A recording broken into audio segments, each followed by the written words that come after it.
అందరికీ వందనాలు. దేవుని వాక్యము మొదటి పేతురు పత్రిక 2వ అధ్యాయము 9వ వచనము. అయితే మీరు చీకటిలో నుండి ఆశ్చర్యకరమైన తన వెలుగులోనికి మిమ్మల్ని పిలిచిన వాని గుణాతిశయములను ప్రచురము చేయు నిమిత్తము ఏర్పరచబడిన వంశమును, రాజులైన యాజక సమూహమును, పరిశుద్ధ జనమును, దేవుని సొత్తైన ప్రజలనై ఉన్నారు. కాబట్టి దీంట్లో దేవుని వాక్యం ఏంటంటే, మరి మనకు కావాల్సిన వాక్యం ఏంటంటే, మరి రాజులైన యాజక సమూహము. కాబట్టి దేవుని ప్రజలు రాజులైన యాజక సమూహము. కాబట్టి దేవుని ప్రజలైన మనము రాజులం. కాబట్టి పరిపాలనలో మన వంతు భాగస్వామ్యం ఉండాలా.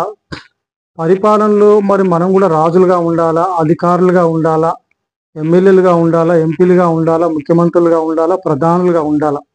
ఎందుకంటే మన దేవుడు రాజులకు రాజు, ప్రభులకు ప్రభు. ఆయన యేసు ప్రభు ఈ లోకానికి రాజుగా పుడుతూ వచ్చినాడు, యూదుల రాజుగా పుడుతూ వచ్చినాడు. కాబట్టి ఆయన రాజులకు రాజు, మనము రాజులైన యాజక సమూహం. కాబట్టి మనం కూడా రాజులమే. కనుక పరిపాలనలో మన దృష్టి కూడా పెట్టాలా. కాబట్టి ఇప్పుడు దేశంలో మరి రాష్ట్రంలో జరుగుతున్న పరిస్థితులను చూసినట్లయితే మరి అనేకమైనటువంటి దాడులు, మరి అనేకమైన వ్యతిరేకతలు మరి ఎన్నో ఉన్నాయి. కనుక మరి క్రైస్తవుల గురించి అన్యాయం జరిగినప్పుడు, క్రైస్తవుల గురించి అక్రమం జరిగినప్పుడు, మరి క్రైస్తవుల గురించి మరి దేవుని ప్రజల గురించి మాట్లాడడానికి మనకు ఒక ఎమ్మెల్యే కానీ, మనకు ఒక ఎంపీ కానీ, మనకు ఒక ముఖ్యమంత్రి కానీ మరి మనకు ఎవరు లేరు.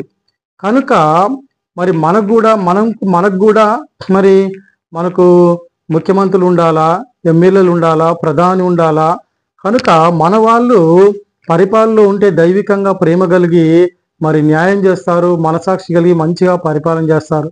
కనుక మన వాళ్ళు కూడా మరి రాజులుగా ఉండాలా, ఎమ్మెల్యేలుగా ఉండాలా, ఎంపీలుగా ఉండాలా, గవర్నర్లుగా ఉండాలా, మరి ప్రధాన న్యాయమూర్తులుగా ఉండాలా. మరి మన వాళ్ళు కూడా పరిపాలన రంగంలో దృష్టి పెట్టాలా. కాబట్టి తెలంగాణలో, ఆంధ్రలో ఎక్కడ చూసినా భారతదేశంలో దైవికమైన కూడికలు పెట్టినప్పుడు, మరి దైవికమైన సభలు పెట్టినప్పుడు మరి వేల మంది, లక్షల మంది ప్రజలు అటెండ్ అవుతారు. అయితే మరి మనము ఎలక్షన్ల సమయంలో మన ప్రజల కొరకై, మన క్రైస్తవుల రక్షణ కొరకై, క్రైస్తవుల గురించి మరి అన్యాయం జరిగినప్పుడు ఖండించడానికి, క్రైస్తవుల పక్షంగా మాట్లాడడానికి, మరి క్రైస్తవులకు కూడా ఎమ్మెల్యేలు ఉండాలా, ఎంపీలు ఉండాలా. కాబట్టి క్రైస్తవులకు కూడా నాయకులు ఉండాలా.